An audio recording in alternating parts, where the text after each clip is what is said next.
1970 में मैंने राष्ट्रीय नाट्य विद्यालय नेशनल स्कूल ऑफ ड्रामा में दाखिला लिया और गालिबन वही दौर था जब सफदर ने अपना काम शुरू किया।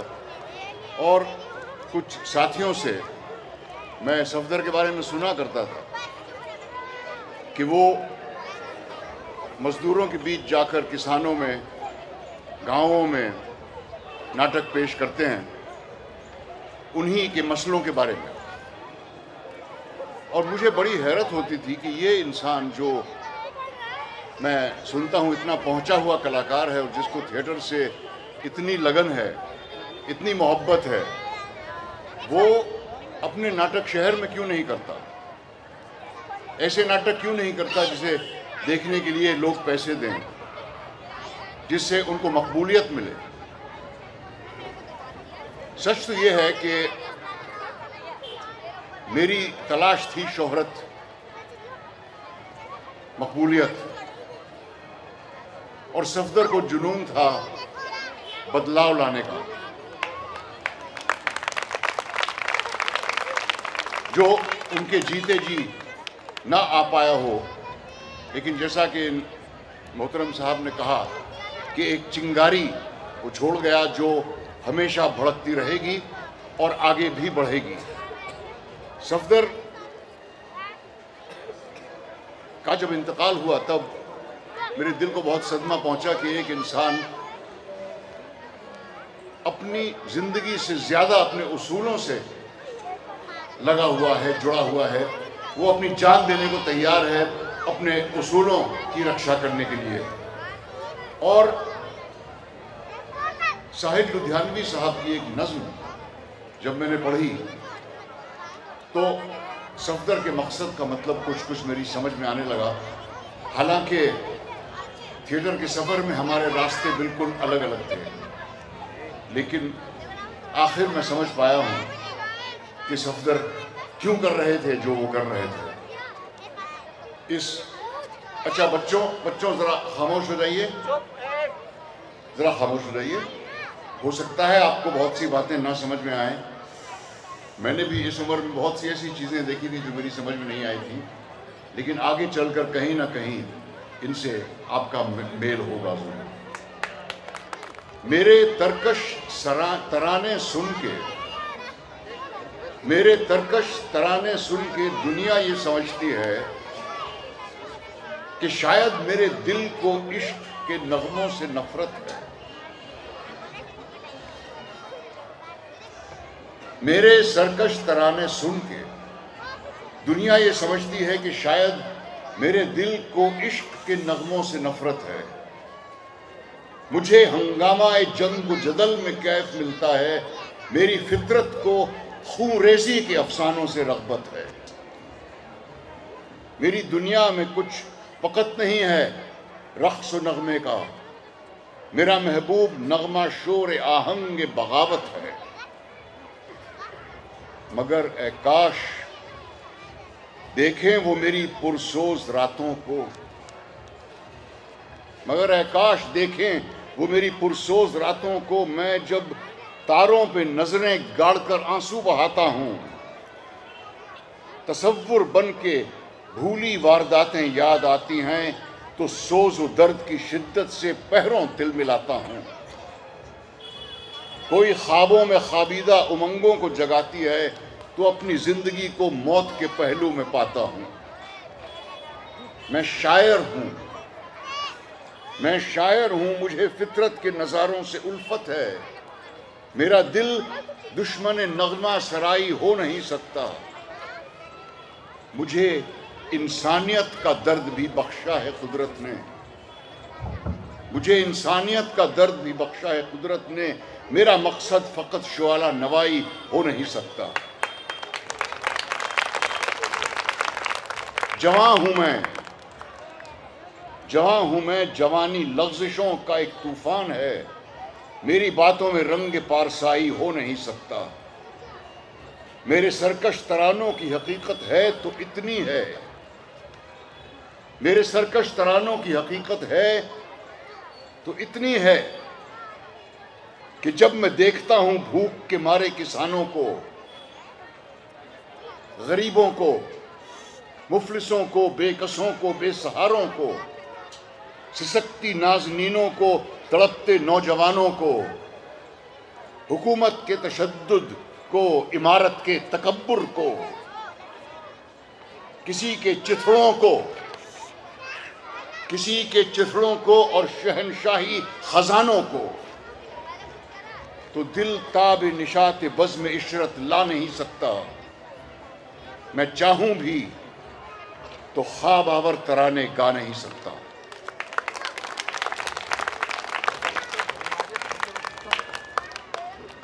इसके बाद एक छोटी सी कहानी है फ़हीम आज़मी साहब की लिखी हुई, जो बंटवारे के बारे में है। इसका उन्वान शीर्षक है आर्ट का पुल, कला का पुल।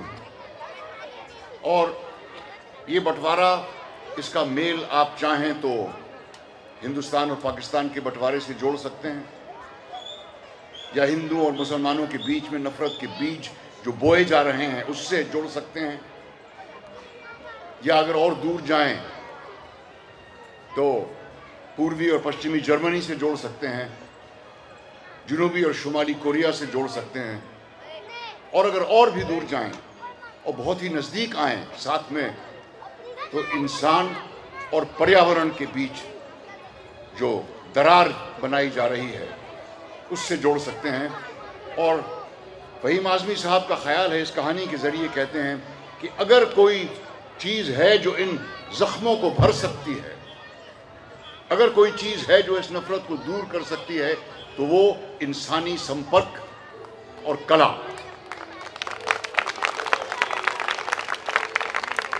तो लीजिए सुनिए आर्ट का पुल। पहले तो सारा इलाका एक ही था और उसका नाम भी एक ही था। इलाका बहुत उपजाऊ था, बहुत से बाग, खेत, जंगल, पौधे, फूल और झाड़ियां सारे इलाके में फैले हुए थे।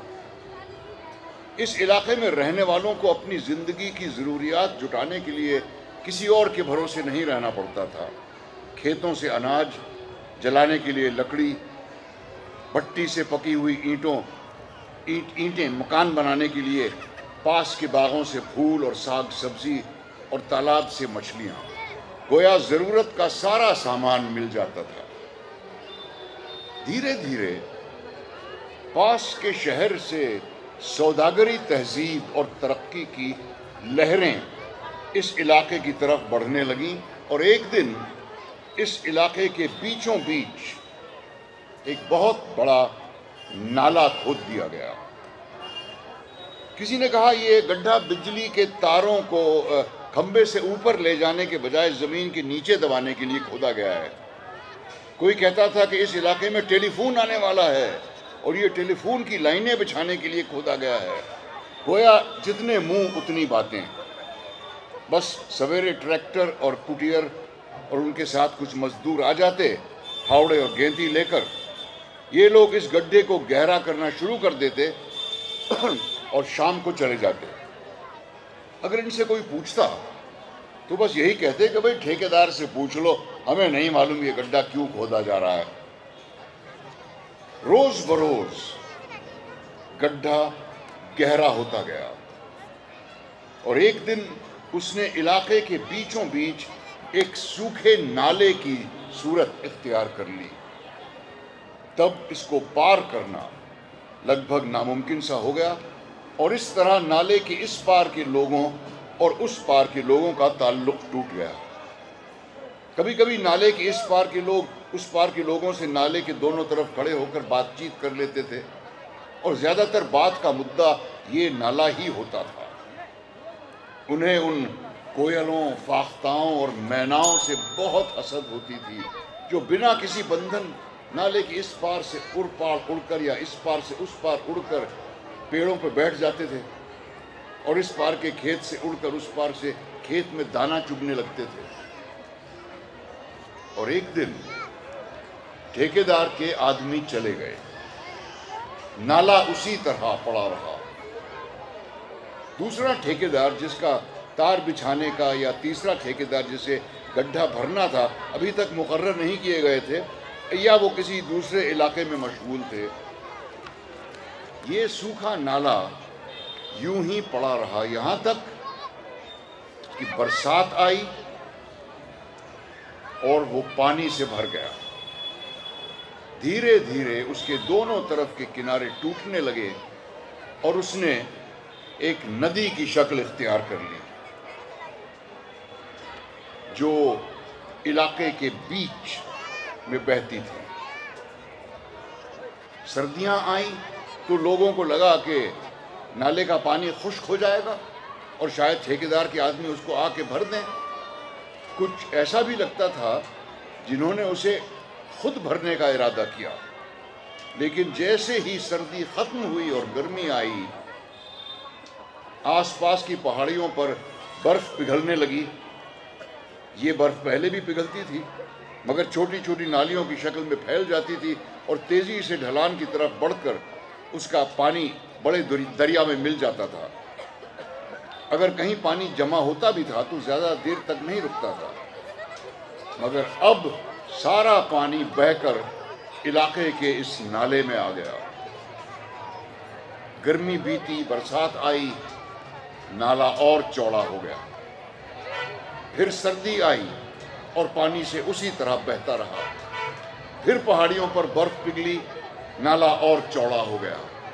किनारे टूटते रहे और ये नाला हर साल चौड़ा होता गया और फिर इसे एक बड़े दरिया ने इलाके को दो हिस्सों में बांट दिया। वहाँ के बाशिंदों को दो हिस्सों में बांट दिया। रिश्तेदार कुछ इधर और कुछ उधर रह गए। जब मोहम्मद खां की बेटी के निकाह का मसला सामने आया तो मोहम्मद खां ने बीवी से कहा, तुम फिक्र काहे की करती हो, तुम्हारे भतीजे के साथ तो बचपन में रिश्ता हो चुका है। मोहम्मद खां पहले तो चुप रहा, फिर उन्होंने एक ठंडी सांस ली और बोले, क्या बात करती हो, वो लोग उस पार के हैं, अब हमारा उनसे क्या वास्ता, अपने इलाके में रिश्ता खोजो। तो ऐसी कौन सी बात है, उनकी पत्नी ने कहा, तुम एक ही तो हो, वो उस पार रहते हैं तो क्या हुआ, तुम्हारा भाई ही तो है। नहीं, अब वो उस पार रहता है, बीच में दरिया है, इस पार के लोग उस पार के लोगों से अलग हैं। वो मेरा भाई था, लेकिन तब जब दरिया नहीं था। तो बीवी ने कहा, तो दरिया खून के रिश्ते को भी तोड़ सकता है। हाँ, तोड़ सकता है। दरिया सरहदें बनाता है, मुल्कों को अलग करता है, इंसानों को अलग करता है। ये तुम कह रहे हो? उसकी बीवी ने पूछा। हाँ, तो मैं तो वही कह रहा हूं जो सब कहते हैं। और फिर ये भी तो नहीं कि दरिया के पार को पार करके आसानी से इधर से उधर जाया जा सके। दरिया पर पुल भी नहीं है, उसमें नाव भी नहीं चलती। और हुआ भी यही था। पुल बनाने की सारी कोशिशें नाकाम रहीं। जब भी पुल बनता, एक मौसम भी नहीं निकलता था। सर्दियों में बनता था तो गर्मी में टूट जाता था। पहाड़ों से आने वाले पानी का बहाव और तेज होता गया। लोग मिट्टी भरकर लकड़ी का पुल बनाते थे। कोई सीमेंट का पुल, पक्का पुल तो बना ही नहीं सकता था, तो मिट्टी का पुल कैसे टिकता। और नाव, उसकी भी कोशिश की गई। कुछ लोगों ने सोचा कि पुल नहीं बनता और लोग दरिया को पैदल पार नहीं कर सकते, तो नाव ही बना लेते हैं, उसी पे चढ़कर दरिया पार कर लिया जाएगा। मगर हुआ यूं कि जब पहली नाव बनी तो मंगू दूध वाला सुबह सुबह आया और मोहम्मद खां से बोला, अरे खां साहब, सुना आपने, वो जो 4 घड़ों को उल्टा करके और ऊपर कीकर और सरपत का मचान बनाकर नाव बनाई थी, उसके 2 घड़ों में जहरीले सांप घुस गए और 2 मुसाफिरों को डस डाला। अब मुखिया कहता है नाव नहीं चलेगी। मोहम्मद खां ने कहा, अरे हर मुश्किल काम में एहतियात रखनी पड़ती है।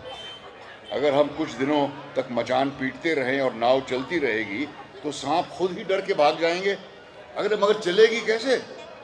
मुखिया ने तो रोक दिया, घड़े तक तोड़ दिए गए। आज मोहम्मद खां के भाई के बेटे का निकाह है, जो उस तरफ रहता था। दरिया के पार शहनाई की आवाज़ सुनाई दे रही है, बड़ी सुरीली लग रही है। मोहम्मद खां दरिया के किनारे बैठा उस आवाज़ को सुन रहा है और सोच रहा है, काश ये बारात उसके घर आई होती, मगर ये गैर मुमकिन था। शहनाई की आवाज़ फिर गूंजी और मोहम्मद खां ने सोचा, दरिया उस आवाज़ को तो रोक नहीं सकता और रोकेगा भी नहीं।